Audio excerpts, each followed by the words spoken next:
Hi everybody, it's Adriana Gascoigne. I am the CEO and founder of Girls in Tech. I wanted to welcome you to the Google IWD Day. I've been tasked to provide you with a few issues, a few problems that I've experienced in the technology space in Singapore, in Southeast Asia as well. So I will talk to you about sort of socioeconomic implications of building a startup in Singapore and Southeast Asia, and then also just talk about my experiences living there. So first off, Singapore is a small country, and it's in the center of Southeast Asia, so it's very easy to get from one place to another. The economy is doing really, really well. There's a lot of industries such as brick and mortar, malls, retails, a lot of F&B, but primarily what a lot of people don't know where Singapore gets its money is oil. So the oil rig and shipping companies and things like that do really well there, along with it being one of the finance hubs of Asia. So much like Hong Kong, there is a lot of just major banks setting up shop there just because there is more of a work-life balance, and it's a good place to raise a family, and it's very, very safe. Crime rate is extremely, extremely low in Singapore, so it draws in a lot of people. So they are particular about immigration and who they want to allow in and how long they can stay there, etc. And the government is getting a lot stricter on immigration as well. So that's another issue that we're confronted with as entrepreneurs in the tech space. So just to start off, wanted to talk a little bit about the economy, the class divide, digital infrastructure, the socio-political economic constructs of building a company in Asia, and the role of women in society. And also, and specifically would like to talk about building a company and becoming an entrepreneur in Singapore. It's pretty challenging.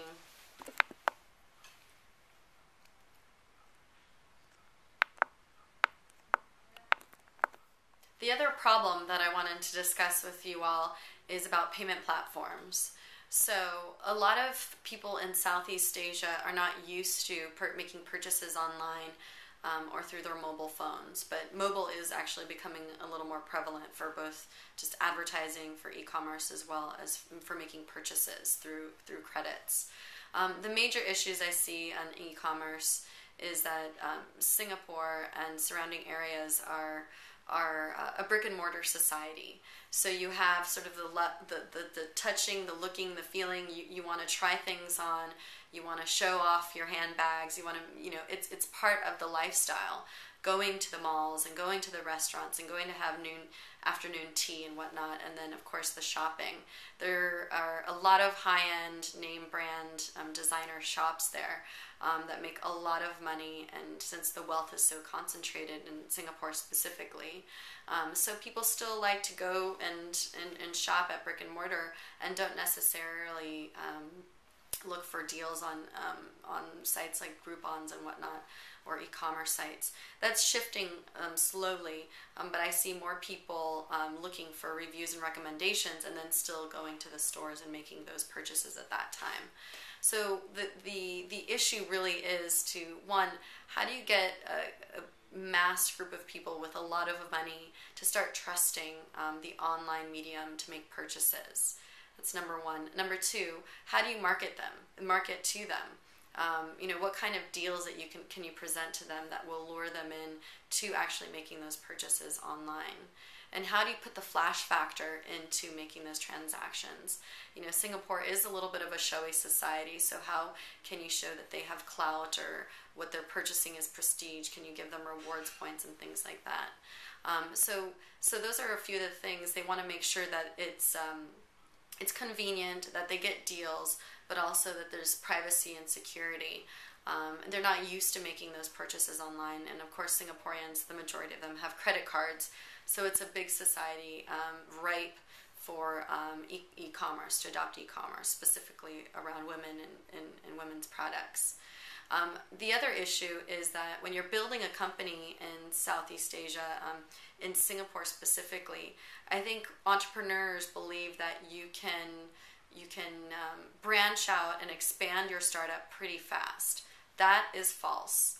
Singapore is a very different socioeconomic society and platform than the rest of the Southeast Asian countries. Vietnam, you've got Cambodia, you've got Indonesia, and Malaysia to the north. And basically, these are the emerging markets, and they work very differently. They barely use credit cards. A lot of people do not have credit cards. They use their mobile phones mainly, and they're not smartphones like the ones you and I have. They're the very, very basic ones. So a lot of times they'll purchase things with credits on their phones. They'll get advertising through SMS instead of anything sort of dynamic and more advanced than what we're used to. So that's one thing. You have to make sure if you're expanding your e-commerce product into other Southeast Asian countries, there's other socioeconomic nuances and cultural nuances that you have to consider. You also have to think about the time of the day that they might make purchases online. You have to think about behaviors and habits. Are they more social networkers? Are they more just straight email? Or do they consume just most of the information and advertising through mobile versus the internet? So there's some nuances that you have to think about when you're looking to market other emerging markets. And there's extensive language differences as well. So for example, in Indonesia, the majority of people speak Bahasa. So you have to make sure that you're customizing your product and that you are really, really understanding what the comfort level is for people to make transactions online in Bahasa, in the Indonesian culture. So that's another thing, is really being able to customize culturally and through language usage. Because that will make them more comfortable, and they'll obviously trust your site more and be more willing to make purchases online.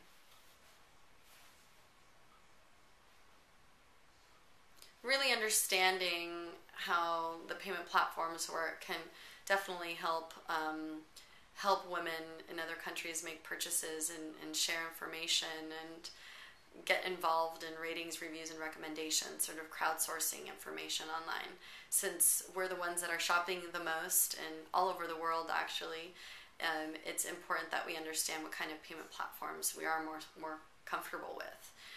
So again, it's important to understand sort of privacy, trust, and security issues specifically for that geo, and to remember that each country is different. Each country has its own different culture, even religion, different languages, different temperatures, different climates that will affect how people transact and if they're comfortable transacting online. So it's important to know. And then also to make sure that you're understanding what are the habits, what are the behaviors. So online, are they making those transactions? If so, what types of things are they purchasing? What types of devices are they using? Is it more in the internet cafe? Are they borrowing a laptop or a computer? Or are they using their smartphones or own devices? So that's also very important to know. But it's a huge opportunity because I think we have the technology in North America, but we don't know how to adapt it to their needs just yet. I think a lot of people have tried many different things, but it's hard to deploy something and customize it just for so many different markets. But that's what's going to need to happen. And the only way that you can do it is through field research and development, and really just having someone on the ground that really understands sort of the nuances and the infrastructure and how to build a product that works for the people. So hopefully you understood those two problems that I've encountered while in Southeast Asia and Singapore. Feel free to shoot me an email if you have any questions. I'm at adriana@girlsintech.net or adriana@girlsintech.org, and be more than happy to chat with you a little bit more in detail and provide one-on-one insight if you need that. So again, thank you so much for your time, and good luck with everything, and hope to meet you in person soon. Bye.